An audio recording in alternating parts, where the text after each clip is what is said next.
Welcome to Rainy Horror Stories. I'm glad you're joining me tonight. Get cozy and let the rain set the mood for a chilling tale.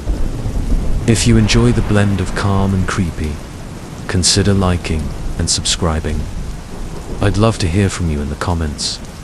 Where are you listening from? Now, let's dive into tonight's story.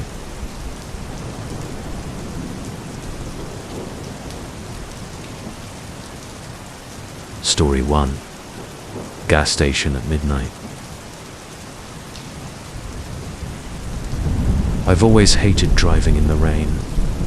Something about the way the water slashes against the windshield, blurring the world beyond, makes me feel like I'm being swallowed whole. But I didn't have a choice tonight. The roads were empty, dark, and stretched endlessly before me. I was heading south, hoping to disappear into the night like I always do. My jacket was soaked from a quick stop at a diner back in town, Elridge, if I remember correctly. Nice enough place, but too many eyes on me. Now it was just me and the road, the low rumble of quiet thunder in the distance, keeping me company. The radio had gone static about half an hour ago, leaving me alone with my thoughts. Rain drummed against the roof of the car, steady, relentless. That's when I saw it. A flickering light cutting through the downpour up ahead. A gas station, its neon sign blinking open in dull red letters. I needed gas, and the station seemed like a perfect place to lay low for a bit. It was the only thing around for miles. I turned off the highway onto a side road, the tires of my beat-up sedan splashing through puddles. As I got closer, the station looked off. I couldn't quite put my finger on it. The lights flickered like they weren't getting enough power, and there was this fog clinging to the ground, swirling around the pumps like it was alive. I parked under the awning, and the rain slowed to a soft drizzle. The wind picked up, tugging at the brim of my cap as I stepped out. There wasn't another car in sight, just the two old pumps and a small convenience store with flickering lights. The sign above read Evergreen Gas and Stop, but the lettering was faded, peeling like it hadn't been maintained in years. I walked toward the store, my boots slapping against the wet pavement. The bell above the door jingled weakly as I stepped inside, and I immediately regretted it. The place smelled like stale air and damp wood. Shelves stocked with snacks and canned goods lined the narrow aisles, but something felt wrong. There was this thick, musty air, like the building was holding its breath. Behind the counter, a man in his late 50s sat, staring blankly at an old TV mounted to the wall. His skin looked pale, almost grey, and his clothes hung loosely on him like he hadn't eaten in days. He didn't even look up when I walked in. Just sat there, eyes glazed, like he was watching something only he could see. I cleared my throat. "You got a bathroom around here?" He blinked slowly, then nodded toward the back without saying a word. His movements were sluggish, like he was pulling himself out of a dream. "All right," I muttered, moving past him toward the back of the store. The hallway was dimly lit, with a single bulb flickering above. I found the bathroom door, old and rusted, and pushed it open. The room smelled of bleach, but not enough to cover the underlying scent of rot. I did what I came to do and quickly washed my hands. When I glanced up at the mirror, something cold crawled up my spine. For a second, I thought I saw something behind me. A shadow, tall and still, standing in the doorway. But when I turned around, the doorway was empty, just the faint echo of thunder rolling in the distance. I shook it off, telling myself I was just tired, maybe paranoid. But the unease didn't leave me. It clung to my skin, making my every step back toward the front of the store feel heavier. As I passed one of the aisles, I stopped. Something caught my eye. An old newspaper, yellowed with age, half buried beneath some dusty boxes. The headline read, "Man found dead in gas station, body never recovered." My gut tightened. The article was dated 5 years ago, but the address, it was this gas station. I swallowed hard, my throat suddenly dry. When I glanced back at the counter, the old man was gone. His stool stood empty, the faint buzz of the TV the only sound in the store. Something was wrong. I could feel it in my bones. I rushed outside, not bothering to call out for him. The rain had picked up again, hammering down on the roof of the station, but I didn't care. I just wanted to get in my car and leave. But as I approached the pumps, I froze. A whisper, faint, like the wind was carrying it through the rain. Oliver! I stumbled back, heart racing. How did they know my name? I scanned the area, my pulse thudding in my ears, but there was no one. Just that same whisper, growing louder, more insistent. Oliver! You can't run! My hand shook as I backed toward the store, my mind racing. But then I saw something through the rain, a shape moving between the pumps. I squinted, trying to make it out. My breath caught in my throat when I realized what it was. The old man. But he wasn't just standing there anymore. He was holding something. An axe, large and gleaming even in the dim light. His steps were slow, deliberate, the rain barely touching him as if it parted for him. But it wasn't the weapon that chilled me to my core.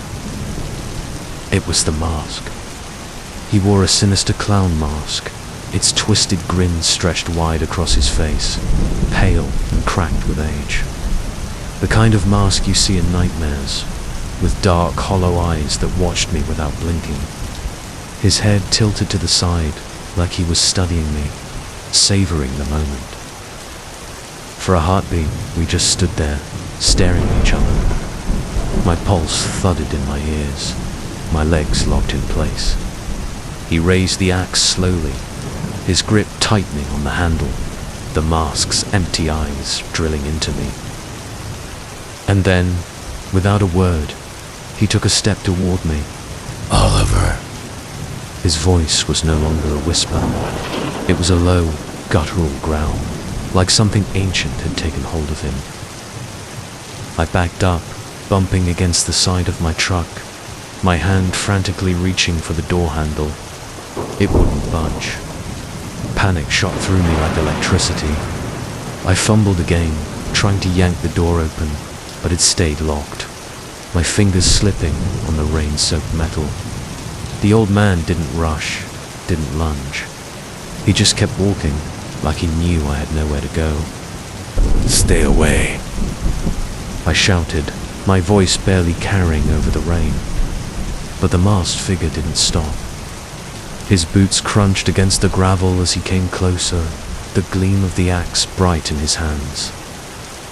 Finally, I broke free from my frozen panic and scrambled around the truck. My feet slipped on the wet ground as I made a break for the gas station's door. The bell chimed as I burst inside, slamming it shut behind me and frantically locking it. My chest heaved as I pressed my back against the door, trying to catch my breath. The station was empty. The fluorescent lights buzzed overhead, casting a sickly yellow glow over the dusty shelves. I looked around for anyone, someone who could help, but there was no one. The place was abandoned, like the old man had been the only one here for years. Through the glass door, I saw the masked figure stop in front of my truck. He stood perfectly still for a moment, like he was considering something. Then, with slow precision, he dragged the flat of the axe across the truck's hood, the screech of metal cutting through the storm. My eyes darted around the room. I spotted an old landline phone behind the counter. Rushing over, I grabbed the receiver and slammed it against my ear. But there was nothing. No dial tone. Just silence. The lights flickered, and for a second, everything went dark. My heart pounded in the suffocating blackness until the lights sputtered back on. I glanced at the door. The old man was gone. My eyes scanned the parking lot, the pumps, even the road stretching beyond the station. Nothing, just rain. But I knew better than to relax. My hand shook as I wiped the rain from my face, trying to think, trying to figure out what to do next. I heard a soft creak behind me. Slowly, I turned, my heart lurching into my throat. Standing by the back door of the gas station was the old man, the axe dripping with rainwater, his clown mask staring back at me. I couldn't breathe. Oh, I stammered, taking a step back. how did you get in here? The man in the mask didn't answer. He just stood there, his head tilted slightly, like he was waiting for me to make a move. My feet slipped on the wet tile as I backed away, the shelves rattling under my frantic movements. Then, in a voice low and raspy, barely audible under the mask, he finally spoke. You shouldn't have stopped, Oliver. My blood turned to ice. How do you know my name? I whispered, my hands trembling as I edged further away. There was no way he could know. No way. The grin of the mask seemed to widen, stretching unnaturally across his face. I always know. I couldn't move. Couldn't think. The door was locked. The windows barred. He took another step forward, the axe dragging across the floor with a dull scrape, closing the distance between us inch by inch. In a last, desperate attempt, I grabbed a rusted tire iron off the counter and swung it wildly, hoping to fend him off. He blocked it effortlessly with the flat of his axe, the clash ringing in my ears. The force sent a shock up my arm, nearly knocking the iron from my grip. He let out a low chuckle, his hollow eyes locking onto mine through the mask. I backed into the corner, the tire iron still clutched in my hands. He stood just feet away, his body completely still, save for the slow rise and fall of his chest. My mind raced, trying to figure out an escape. And then, with sudden, chilling clarity, I realized something. This wasn't the first time I'd been here. The gas station, the rain, the masked man. It all felt too familiar, like a memory buried deep in my subconscious, something I'd tried to forget. My head throbbed with the weight of it, and for a moment, the room spun around me. You remember now, don't you? He said, his voice a whisper that crawled under my skin. What you did? I shook my head, the tire iron slipping from my hands as I staggered back. No, I don't. I don't know what you're talking about. He raised the axe, the sharp edge glinting under the flickering lights. You will remember. With one final step, he lunged. And in that split second, just before the blade came down, it all came flooding back. The reason I was running, the reason I could never escape. But it wasn't fear that hit me. It was exhilaration. I had been here before. 5 years ago, on a night just like this. Dark, rainy, cold. A gas station, not too different from this one. The face of an old man, pale with fear, his voice cracking as he begged for his life. But I wasn't the one pleading. No, it was him. He was the one trembling. And me. I was the one behind the mask, axe in hand, feeling a rush like no other. The mask, The clown mask. It wasn't him. It was me. The realization slithered through my mind, cold and sharp. My heart raced, not with terror but with something else, something darker. I wasn't a victim. I never had been. I had come here before, and I had killed before. I had swung the axe, watched the old man fall, and walked away without a second thought. No remorse, no guilt. Just the thrill of the act itself, the power I felt as his life slipped away in my hands. The old man's face swam in my mind, but now it wasn't fear I saw. It was something more sinister. The look I gave him before the axe came down, the smirk under the mask, the surge of pleasure when he went still. I glanced around the station, everything growing clearer, sharper, like stepping out of a fog. The familiar surroundings, the crack of thunder outside. It wasn't a coincidence. This was no flashback. It was a memory, bubbling up from somewhere deep inside. A part of me I'd buried but never forgotten. And it was back. My hands trembled, but not with fear. I felt that urge again, the same sick excitement from that night. The voices, low and dangerous, whispered in the back of my mind, coaxing me, teasing me. You've done it before. Why stop now? The voice was mine, but darker, deeper, twisted. It wasn't guilt. It was hunger. The evil inside me wasn't something I was running from. It was something I had been feeding all along, craving that feeling again. The voice urged me forward, wrapping around my thoughts, erasing any doubt I might have had. The man in the mask wasn't some figure haunting me. The mask, the weapon, the power, they belonged to me. The old man's face, the terror, the desperation, wasn't a nightmare. It was a memory, and that thrill, that intoxicating rush of fear in someone else's eyes.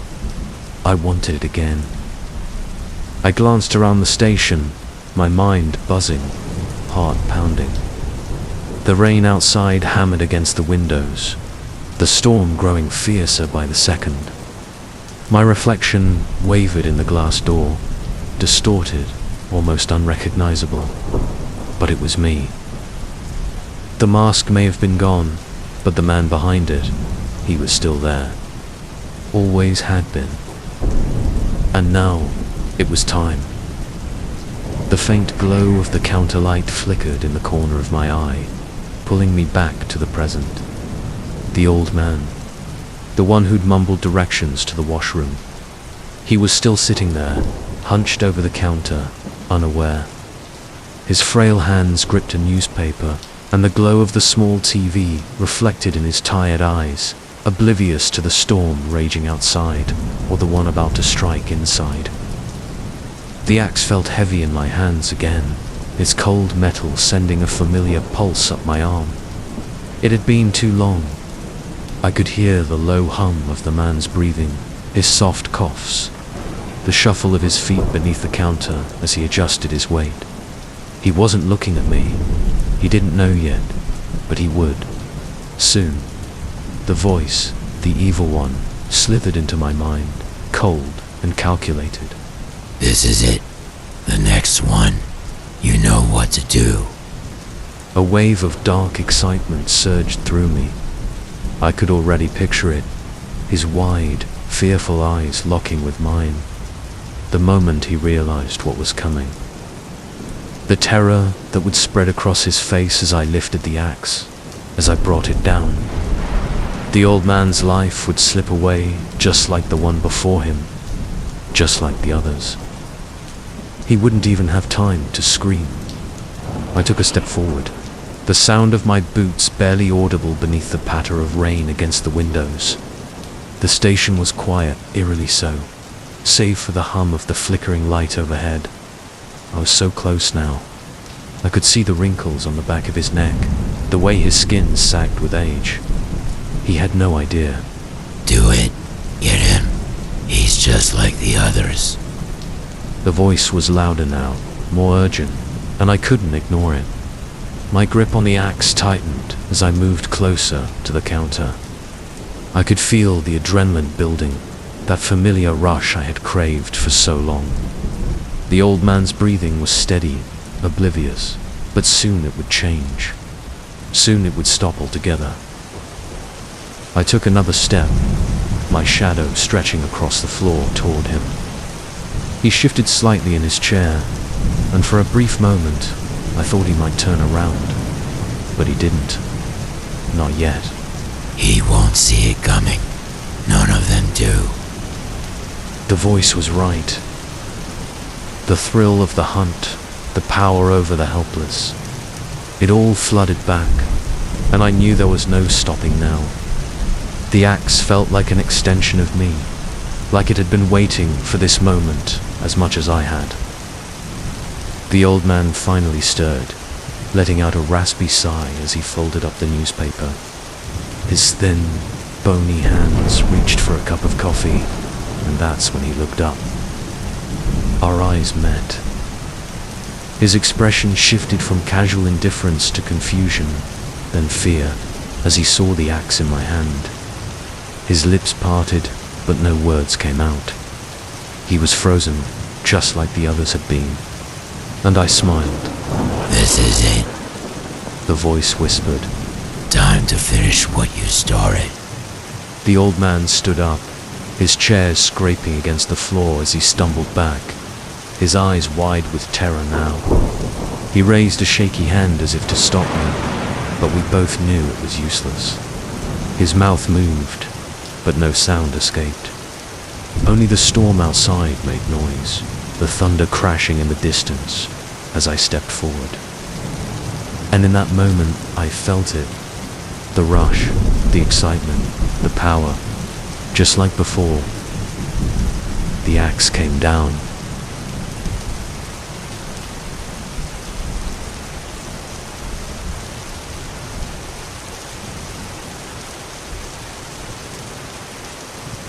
Story 2.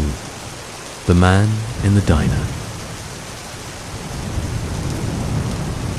The rain hit the windshield in heavy sheets, a constant drumming that blurred everything outside into a watery mess. Thunder rumbled low in the distance, its growl a warning that the storm wasn't going anywhere anytime soon. I kept my hands tight on the wheel, knuckles white, eyes squinting at the narrow, winding road ahead. There was something about driving at night in this kind of weather that always set my nerves on edge. But tonight, it was worse. That feeling again, the one that had been growing stronger lately. A pull, something pulling me towards somewhere. It wasn't the first time I had felt it. For years now, I'd experienced strange, unexplainable urges. Moments where I'd feel like I had to leave, had to get away from a place, as if danger was just around the corner. I never questioned it. It kept me safe. But in the past few months, it had changed. Instead of pushing me away, it was pulling me towards specific places, and every time, the feeling grew stronger, more insistent. Tonight, it had led me here, to this deserted stretch of highway in the middle of nowhere. The diner's flickering neon sign appeared out of the downpour like a beacon, glowing weakly through the rain. Frank's Diner. Open 24 hours. I wasn't even sure why I stopped. Maybe it was the pull. Maybe it was exhaustion from running, from always following this invisible thread to wherever it wanted to lead me. But as soon as I saw the diner, my heartbeat grew faster, and I knew I was meant to stop. The bell above the door chimed as I stepped inside, the warmth hitting me like a wall compared to the cold outside. My clothes stuck to me, rainwater pooling at my feet as I stood just inside the entrance. It smelled like burnt coffee and stale cigarettes. The kind of place where time felt like it stood still. There was a woman behind the counter, an older waitress with tired eyes, but she barely looked up as I walked in. I didn't pay much attention to her either. My focus was drawn immediately to the far corner booth. He was sitting there, an old man, hunched over, his face hidden under a thick blanket of silver hair. A soft glow from the small table lamp flickered above his head, casting shadows on his frail frame. I didn't know why, but my heart raced as I looked at him. My feet felt frozen, glued to the spot. Something inside me screamed that he was the reason I was here. That pole, it had led me straight to him. And suddenly, every instinct I had told me to turn around and leave. But I couldn't. My body moved on its own, carrying me across the diner. I slid into the booth opposite him, and for a long moment, we sat in silence. Then, he lifted his head. His face. It was like looking into a mirror, but with 30 or 40 years between us. He was older, thinner, his cheeks hollowed and his patchy skin drawn tight, but it was unmistakable. The eyes, the nose, the curve of his lips. It was me. I felt my stomach churn, a strange mix of fear and confusion swirling inside me. Who are you? I whispered, my voice barely audible. He smiled weakly, a sad, knowing smile. You already know. My throat went dry. I don't understand. He chuckled softly, and the sound of it sent chills down my spine. You felt it, haven't you? The pull, the instincts, always driving you toward places you don't understand. I felt it too. That's because you were made for me, to replace me. My mind reeled. The words didn't make sense.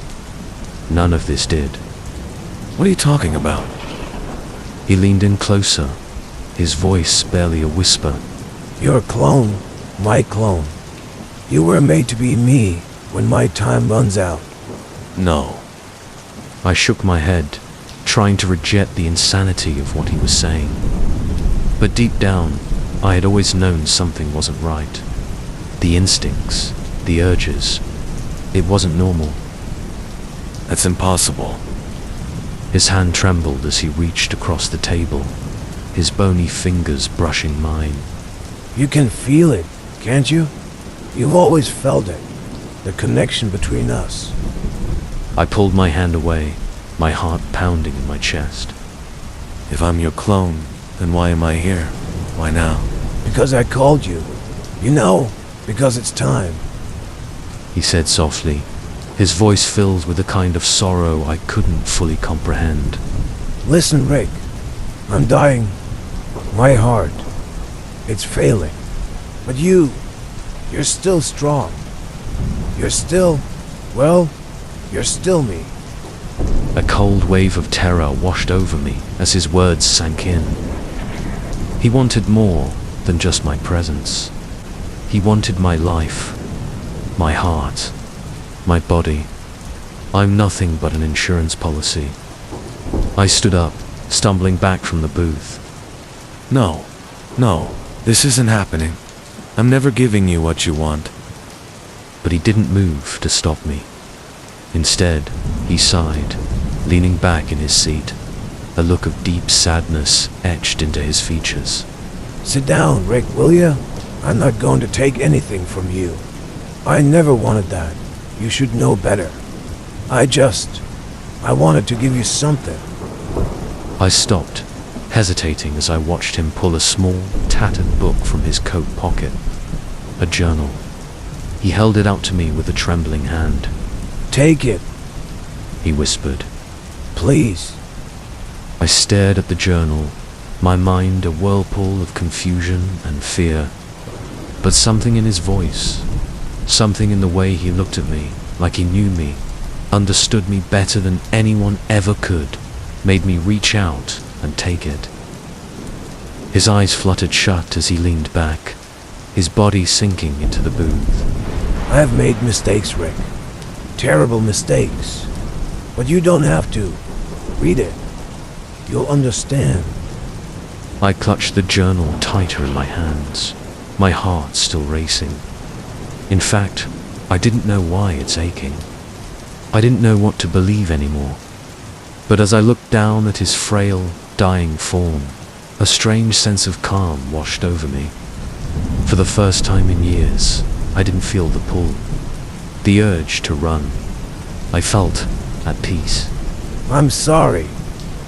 He whispered, barely audible over the rumble of thunder outside. For everything. He slumped back in his seat, his breathing shallow and labored. I wanted to say something, to ask him why he had waited until now, but the words wouldn't come. I stood there in the quiet diner, the rain pounding against the windows, the storm raging outside. I didn't know how long I stood there, staring at the old man who claimed to be my original. But something about the way he had spoken to me, something about the way he had looked at me, felt familiar. Too familiar. With shaky hands, I opened the journal, flipping through its pages. The journal was filled with hastily scribbled entries, some barely legible, others written in detail with painful precision. His handwriting had grown shakier over the years. But one thing was clear. This journal was meant for me, the clone, his replacement. One entry caught my eye, scrawled in shaky, delicate handwriting. I have memory loss. Alzheimer's. These are the things I want to remember. The dearest things to me. My grandchildren. They're my joy. But no one knows the secret I've kept hidden for 46 years. I have another son. A son who doesn't know me. A son I denied.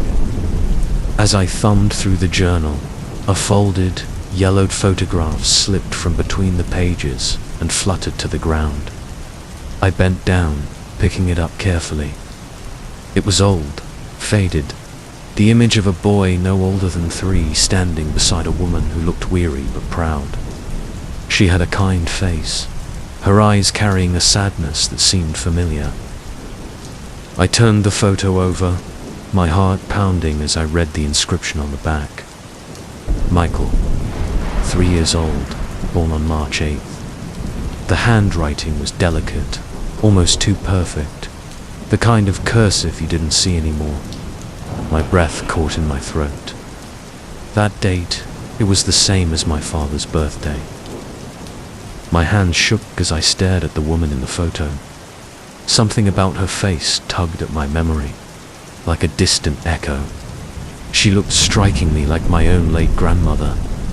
The high cheekbones, the dark eyes, the curve of her smile. And the boy. The resemblance was unmistakable. Michael. The Michael I knew, the man I had grown up calling my father, looked just like this kid. The pieces slid into place, slowly, agonizingly. The name, the birth date, the resemblance. The woman in the picture wasn't just anyone. She was the woman my original had the affair with, and the boy in the photo was Michael, my father, or rather, Rick's son. The son Rick had denied for 46 years. My head spun, reality warping around me. Michael wasn't just my father. He was Rick's son, his son. The son who had been abandoned, the secret no one was supposed to know. I was staring at the very man my original had betrayed.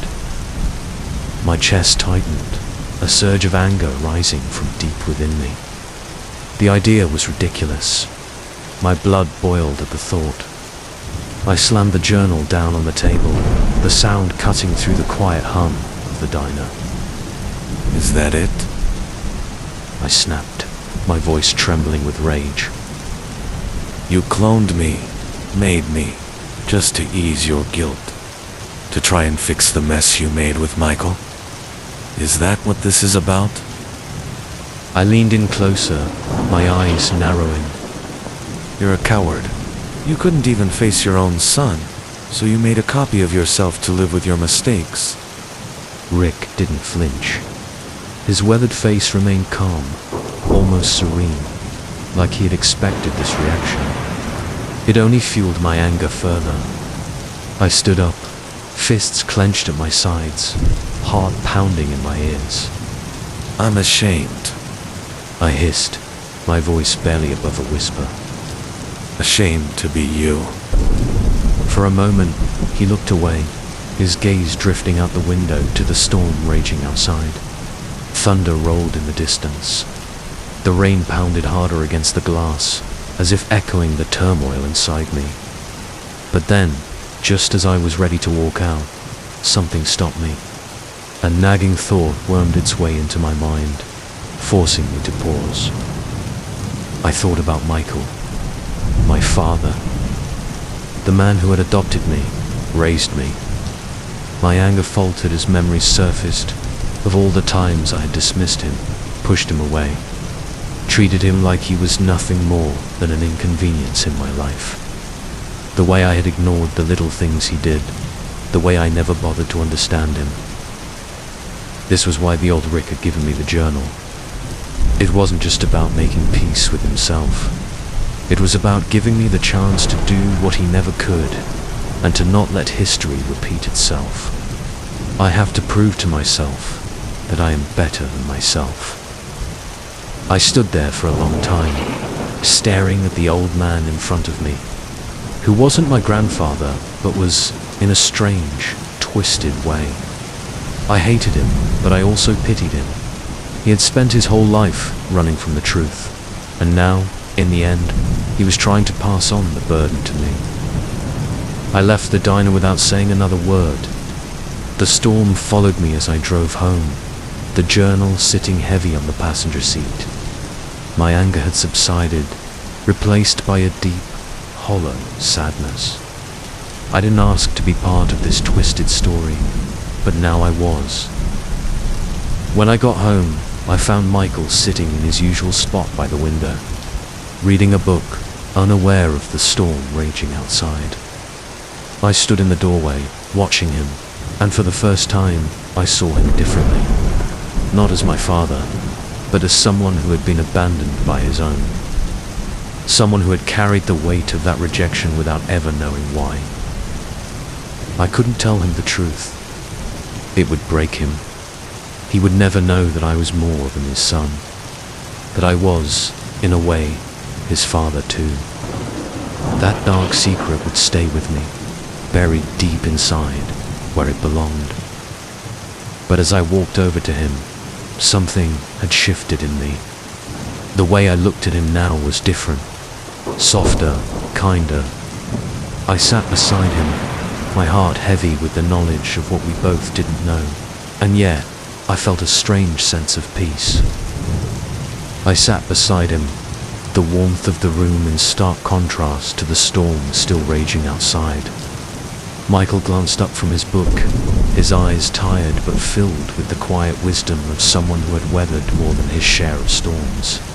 You look like you've seen a ghost, he said softly, setting the book down.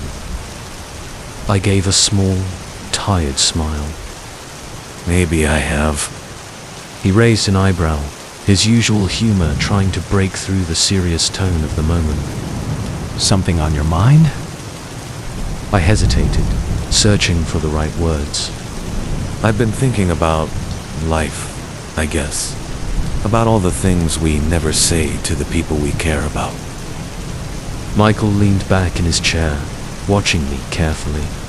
You've grown up, son. But you know, we don't always get it right, he said quietly, as if he knew what I was thinking. You've been a good son, better than I deserve. I felt a lump in my throat, the weight of the secret pressing down on me. You've been a good father, I said, my voice soft. better than you think. He smiled, but there was a sadness behind it. I haven't always been there for you. I tried. But I know there were times when I didn't show up the way I should have. I shook my head, swallowing hard. We both made mistakes, but it's not too late, is it? To fix things. He reached over, placing his hand on my shoulder, his grip firm but gentle. It's never too late. He said, his voice steady. We're here now. That's what matters.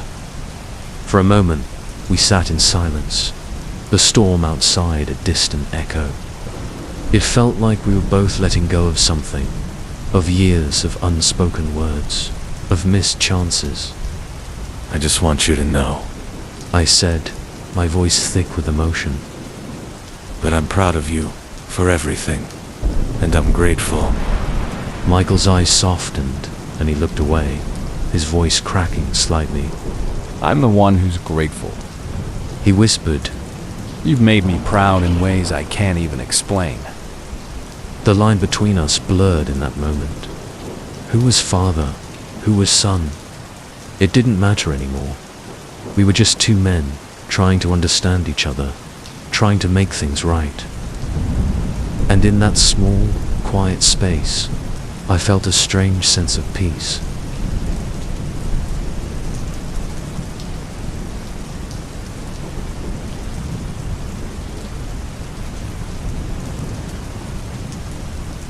Story 3. The pickup truck behind me.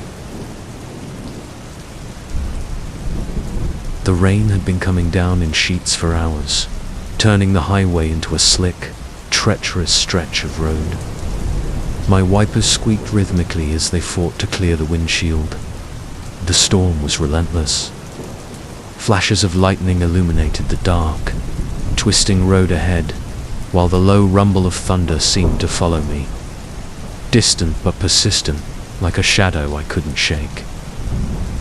I checked my rearview mirror again.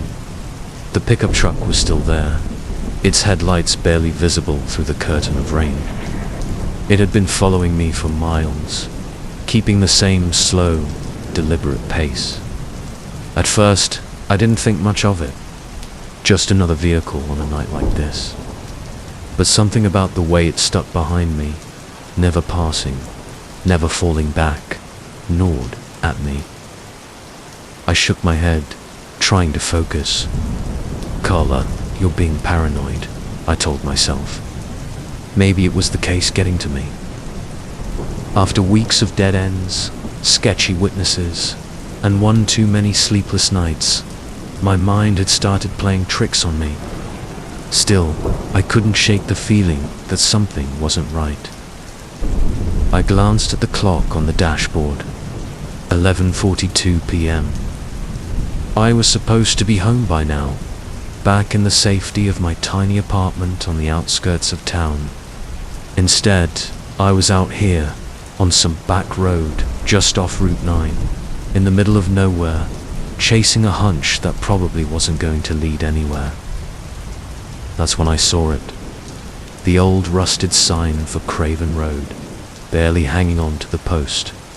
The name sent a chill down my spine. Craven Road was the last known location of Daniel Faulkner, the missing man I'd been investigating. He'd disappeared 5 years ago without a trace, and the case had been cold ever since.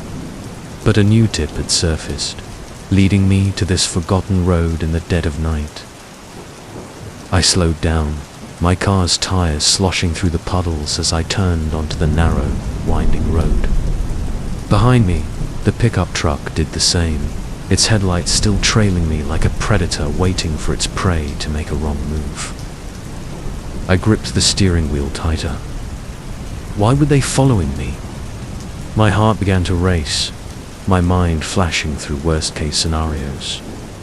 I could feel the hairs on the back of my neck stand up as I took a deep breath, trying to steady myself. I wasn't some rookie investigator. I'd been through enough to know better than to panic. But something about this night was different. The rain, the truck, the way the storm seemed to swallow the world around me. It all felt wrong. Suddenly, a flash of light cut through the darkness. The headlights of the pickup truck flared brighter, and for a split second, I could make out the shape of the driver behind the wheel. A man, his face shadowed by the brim of a baseball cap, staring straight ahead. My hands began to sweat as I pressed the gas pedal, trying to put some distance between us. But the truck stayed close, too close, like it was tethered to me. I checked my phone. No signal, of course. As I rounded a sharp curve, I caught a glimpse of an old diner up ahead, its flickering neon sign barely visible through the downpour. Sam's Diner. I hadn't seen another building for miles. My gut told me to stop, to pull in and confront whoever was behind me, but my instinct screamed to keep driving. I chose the latter. The road grew darker, narrower. The forest on either side seemed to close in, the trees looming like silent sentinels, watching, waiting. My breath came quicker as I tried to think of an escape, of some way to lose the truck. But every turn I made, every time I sped up or slowed down, the truck mirrored my movements exactly. And then, just as I was about to take another sharp turn, the lights behind me vanished. I blinked, unsure if my eyes were playing tricks on me. I looked in the rearview mirror again. Nothing. The pickup truck was gone. I slowed the car to a crawl, my heart thudding in my chest, and squinted into the darkness, trying to make sense of it. The road behind me was empty, the storm still pounding down, but no headlights, no sign of the truck. Relief washed over me, but it was fleeting. Something wasn't right. The truck couldn't have just disappeared. Suddenly, my car lurched, a sickening jolt that rattled through my bones. I slammed on the brakes, skidding to a stop. The road was slick with mud and rain, but I could feel something under the tires, something solid. I opened the door, stepping out into the rain, my shoes sinking into the wet earth. Lightning flashed, and for a brief moment, I saw it. Lying in the road, half hidden by the mud and debris, was a baseball cap, the same one the driver had been wearing. I backed up, my heart pounding in my ears, and turned to get back into the car, only to freeze in place. Standing behind my car, just at the edge of the headlight's glow, was a figure. Tall, broad-shouldered, with water dripping from his soaked jacket. His face was obscured, but I didn't need to see it to know who it was. The driver of the pickup. I stumbled back, my hand reaching for the door handle. But before I could react, another flash of lightning illuminated the scene, and the figure was gone. The rain was relentless, pounding against the windshield as I drove through the dark, winding roads. The sky was an endless stretch of black, illuminated only by the occasional flicker of distant lightning. Thunder rumbled softly, like a beast waking from slumber, but my thoughts drowned out the storm. Had I imagined it? Was the storm playing tricks on me? Or was something far more sinister at play? I needed answers. My heart still pounded in my chest, but I couldn't shake the feeling that the truck, the figure, and everything I'd seen was connected to the case. My mind flashed back to Sam's Diner.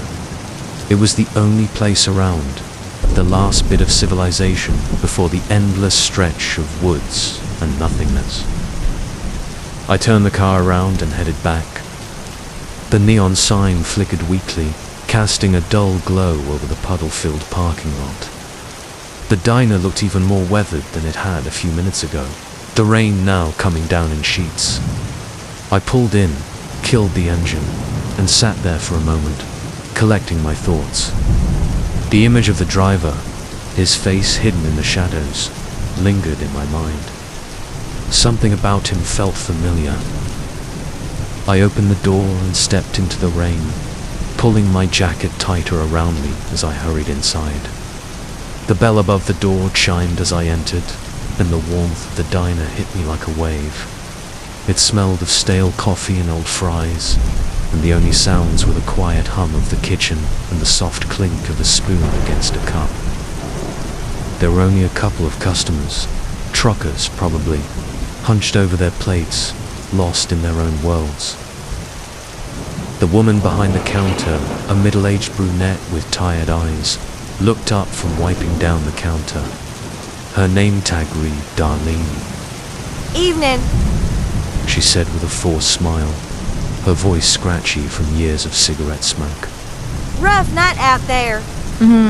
Yeah. I nodded, whilst taking a seat at the counter.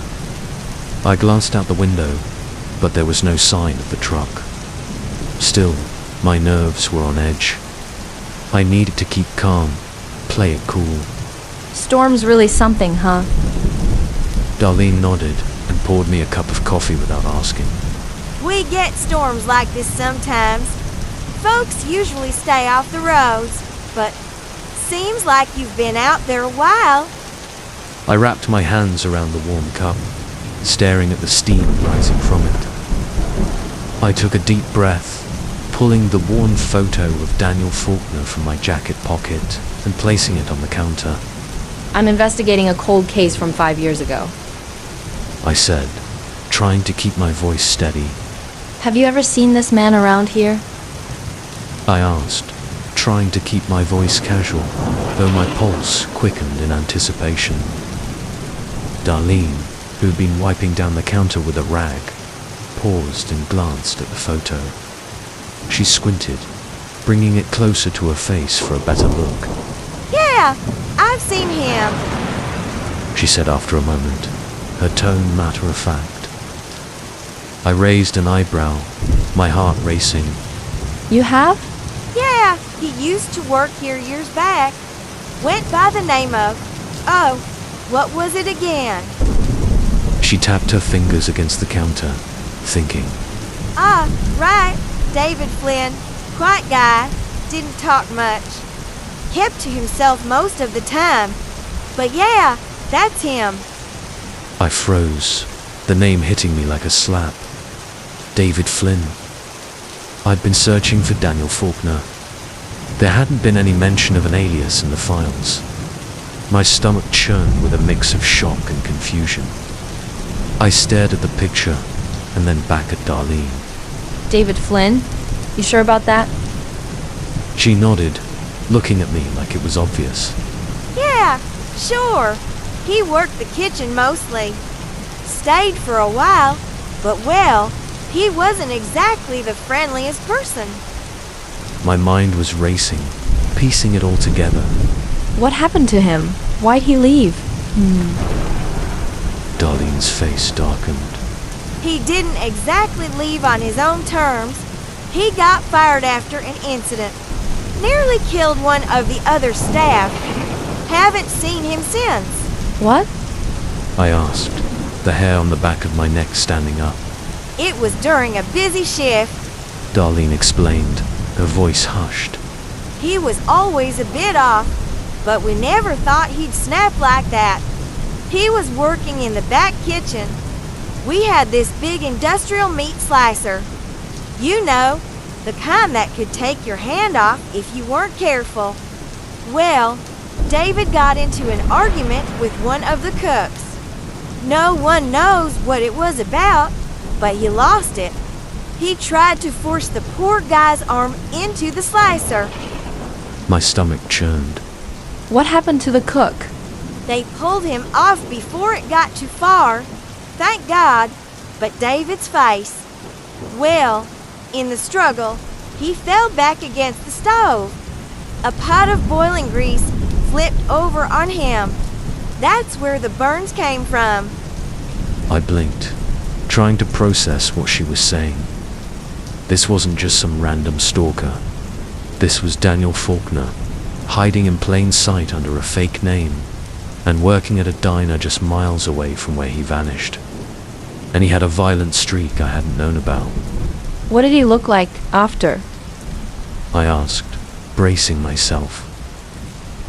Darlene sighed, reaching for her phone. I've got an old crew photo here somewhere. We take one every year.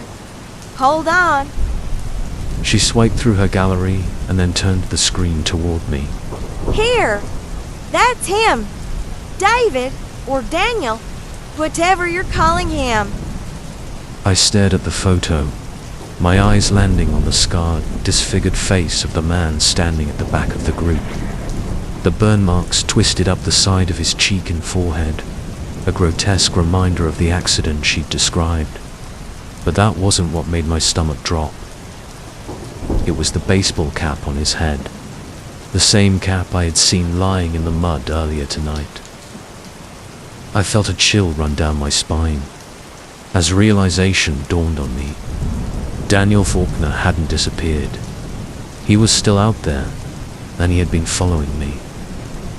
I swallowed hard, trying to keep my voice steady. And he just disappeared after that.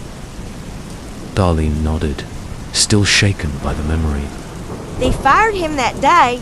He didn't take it well, said no one understood him, that he was trying to help. It didn't make any sense. I shook my head, trying to piece it all together. And no one's seen him since. Darlene shook her head. Not around here. Some say he left town. Others think he just went off the deep end. But if he's been gone this long, I doubt he's living a normal life somewhere. I nodded, unable to tear my eyes away from the group photo. The same man, with the same cap, had been on my tail all night, watching, waiting.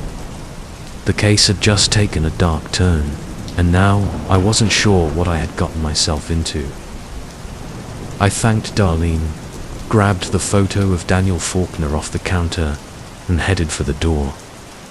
The rain was still pounding down outside, relentless and cold.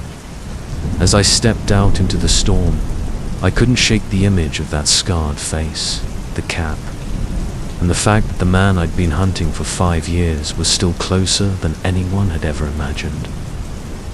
But why? What did he want from me? And what was he planning next?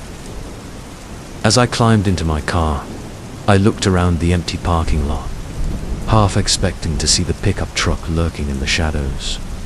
But it was gone, for now. I started the engine and pulled out onto the road, my mind swirling with questions. This wasn't over, not by a long shot. Daniel Faulkner, or David Flynn, whatever name he was going by, was still out there. And I had a feeling this was only the beginning of what he had in store for me. The rain continued to fall in sheets as I drove back down the highway. My knuckles were white on the steering wheel, the image of that scarred face and the baseball cap seared into my mind. I knew he was still out there, watching me, following me. Every turn, every stretch of road, I felt it, the presence of the truck, always lingering just out of sight, always waiting.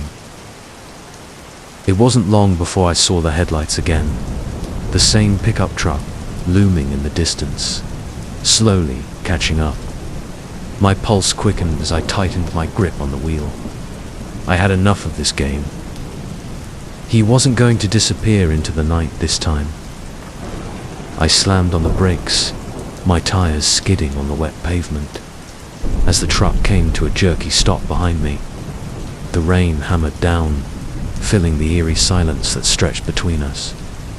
I could feel my heart pounding as I stepped out of the car, drenched immediately by the storm, but too angry and too determined to care. The pickup's door creaked open, and there he was. Daniel Faulkner, no, David Flynn, stepped out, his scarred face barely visible under the brim of that damn baseball cap. His tall figure looked more menacing under the dim glow of my headlights, the rain dripping off his soaked jacket as he stood there, staring. I took a deep breath, trying to steady my voice. I know who you are. I said, my voice cutting through the sound of the rain. David Flynn, Daniel Faulkner. I don't know what you're trying to do, following me like this, but I'm here to help. If someone's hurt you or if you're in danger, you can talk to me. You don't have to keep hiding. He didn't move, just stood there, watching me, as if he was considering something. I stepped closer, the storm raging around us, my heart pounding in my chest. Why did you disappear? What happened to you? I'm not here to arrest you. I just want to know if you're okay. I hesitated, then asked, Is someone holding you against your will? Are you being threatened? That seemed to break the silence. He tilted his head, his scarred lips twitching into something that resembled a smile, but it wasn't comforting. It was unnerving, like he knew something I didn't. You've been looking for me, He said, his voice low, almost drowned out by the rain.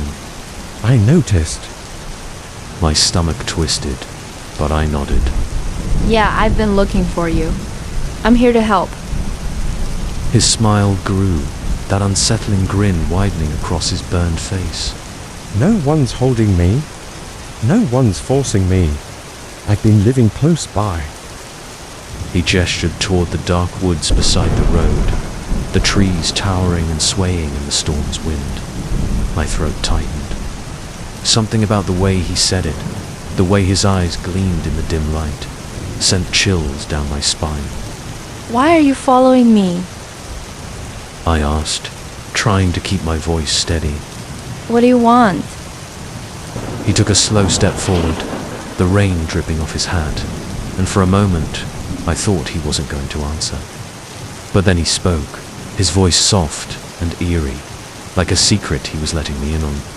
I just wanted a friend. He said, his eyes locking into mine. It gets lonely out there in the woods. Figured you were looking for me. Thought we could talk. Maybe you'd like to come with me? The way he said it, the way his voice twisted at the end, made my skin crawl. My blood ran cold as I followed his gaze toward the woods, dark, impenetrable, and silent except for the storm. He took another step forward, his face half in shadow. I could show you where I've been staying. It's just a little ways into the woods right off Craven Road. Quiet, private. His smile widened. You could see where I live. It's real nice, quiet. No one ever bothers me there. The implication hung in the air like a noose. He wasn't inviting me to his home. He was leading me into a trap, and I knew it. Why don't you come with me? He repeated, his voice soft, coaxing. I think you'll like it there. I swallowed hard, every instinct screaming at me to run. The rain fell harder, the wind howling through the trees as he stood there, waiting for me to make a move. I stood there for a long time, drenched and shaking, the realization settling in. Daniel Faulkner hadn't been hiding from anyone. He wasn't running. He was hunting. And now, I was the one he had his sights on. Void Vision's AI.